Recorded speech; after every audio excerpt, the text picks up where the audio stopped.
This podcast uses AI-generated content. All information is for general purposes only and does not constitute financial, investment, legal, or regulatory advice. Listeners should verify information independently and consult qualified professionals for personalized guidance. Welcome to the Luxembourg Intelligence News Briefing Weekly, your trusted source for developments in one of Europe's most dynamic and well-regulated hubs. Today, we're diving deep into Luxembourg's pivotal role in the European financial landscape. We'll be looking at key regulatory shifts, market infrastructure changes, and the enforcement environment. Indeed. The goal is to provide you, our listener, with precise, actionable insights into what's happening right now. So let's set the scene. What's the general feeling, the macroeconomic backdrop? Well, there's a sense of cautious optimism. The International Monetary Fund, the IMF, is projecting about 1.6% growth for Luxembourg in 2025. Okay, modest but positive. Exactly. And the European Central Bank, the ECB, is holding rates steady, with inflation seemingly under control around that 2% target. And investor confidence? Very strong, it seems. The CSSF, that's the Commission de Surveillance du Secteur Financier, reports that undertakings for collective investment, UCIs, have grown robustly. We're talking 5,765.4 billion euros. Wow, that's quite a figure. Speaks volumes about trust in the Grand Duchy. It certainly does. Now, you mentioned regulatory shifts. There seems to be a kind of triumvirate of major changes underway, T+1, DORA, and ESAP. That's a good way to put it. They are definitely interconnected and transformative. Let's start with T+1 securities settlement. The move to next-day settlement. Right. The European Securities and Markets Authority, ESMA, through its industry committee, has set the date, October 11th, 2027. So still some time, but But the CSSF is already asking for feedback by August 31st, 2025, actually.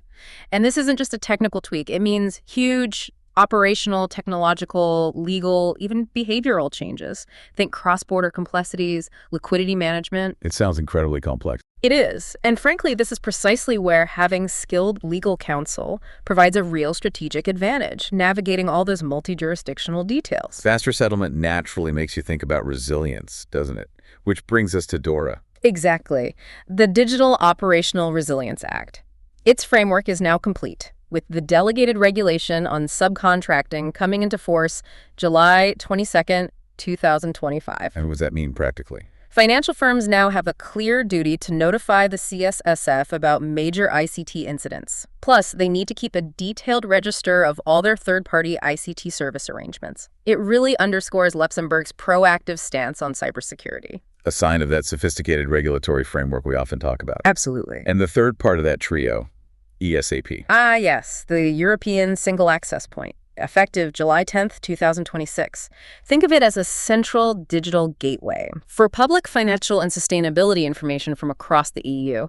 It'll be accessible via API, that's Application Programming Interface, and mandates using the ISO 17442 Legal Entity Identifier, the LEI. Streamlining data access, then. Transparency. Precisely. Which also connects to this idea of report once. The ambition is there, but, well, participation by national competent authorities like the CSSF is voluntary. Meaning Luxembourg firms might end up reporting twice? Potentially, yes. It paradoxically highlights the need for really robust internal data systems. A challenge, but also an opportunity to optimize. Let's pivot slightly to the investment fund sector, another cornerstone for Luxembourg. There's a new CSSF circular, 25894. Yes, a landmark one, effective June 27th, 2025.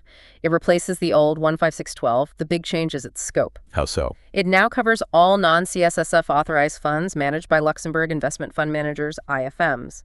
That includes both UCIs, undertakings for collective investment in transferable securities, and AIFs, alternative investment funds. So a much wider net. Much wider. It requires enhanced information identifying all key service providers, the full delegation chain. It's a strategic data gathering exercise by the CSSF, creating this real-time database. Which means more scrutiny. Definitely elevates the scrutiny on IFM substance and delegation. Again, sharp legal counsel is invaluable here, guiding those documentation changes and negotiation strategies. It reinforces Luxembourg as that premier, reliable jurisdiction. And there are other operational shifts too, right? Like MMF reporting. Yes, money market fund reporting moves to the CSSF's eDesk platform from September 1st, 2025. And, briefly, the fund toolbox itself is being modernized, lowering the well-informed investor threshold for SICARs, SIFs, and RAIFs to 100,000 euros, extending capital ramp-up periods. Small changes, but they enhance competitiveness. Okay, let's turn to corporate governance and financial crime. What's happening there? Well, on the corporate law side, Bill 8053 modernizes the old 1915 law, transposing the EU Mobility Directive for easier cross-border mergers and conversions, boosting stakeholder protection. And anything on the digital asset front?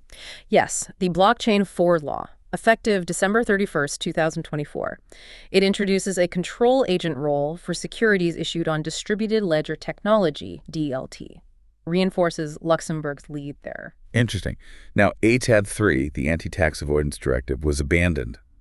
Does that mean things get easier? Not necessarily. Its abandonment in June 2025 doesn't signal relaxed scrutiny at all. It actually shifts the focus back towards more subjective measures, like general anti-abuse rules or GAAR. Making things more ambiguous. Exactly. Which means for M&A, corporate structuring, you need even more rigorous due diligence, more meticulous documentation. The role of legal experts becomes absolutely critical. The enforcement side seems to be heating up too. There was a recent EU court ruling about peteggiamento. How does that impact firms? Yes, case T11324 from the General Court on July 23, 2025. It's significant. It clarifies that a peteggiamento, which is like an Italian plea bargain, can count as a final judgment for EU debarment purposes. Debarment meaning exclusion from public contracts. Correct. It blurs the line between settling a criminal case and an admission of guilt, significantly increasing the collateral risks for corporations. So it changes how companies might approach settlement talks. Fundamentally, strategic legal advice becomes paramount to navigate that expanded risk. And it shows the increasing reach of bodies like the European Public Prosecutor's Office, the EPPO. Right, like that recent indictment in Lithuania. Precisely. The July 24th indictment of the mayor of Uliai for attempted subsidy fraud involving over 1.7 million euros, which is that 1.5 million euros. It shows EPPO's growing cross-border muscle. And finally, the big one, perhaps, the new EU anti-money laundering package. What are the absolute must-knows for obliged entities? It's a genuine paradigm shift. You have the new authority for anti-money laundering and countering the financing of terrorism, AMLA, applying from July 1st, 2025. And the regulation? The Anti-Money Laundering Regulation, AMLR, becomes a directly applicable single rulebook from July 10, 2027. Key changes. Expanded scope includes crypto asset service providers, CASPs now. Okay. There's an EU-wide 10,000 euros limit on cash payments. And clearer beneficial ownership rules. You have to make exhaustive efforts to identify the real owner before you can fall back on listing senior management. Sounds like a major compliance uplift. It is. It demands a comprehensive review of AML-CFT frameworks for everyone. But again, it shows Luxembourg's commitment to proactive governance, strengthening the whole ecosystem. So pulling it all together, the intelligence really points to a Luxembourg financial sector that's, well, evolving rapidly under increased enforcement. Accelerated and enforced evolution is a good description. The key themes seem to be this need for integrated adaptation technology, compliance, legal strategy, all working together.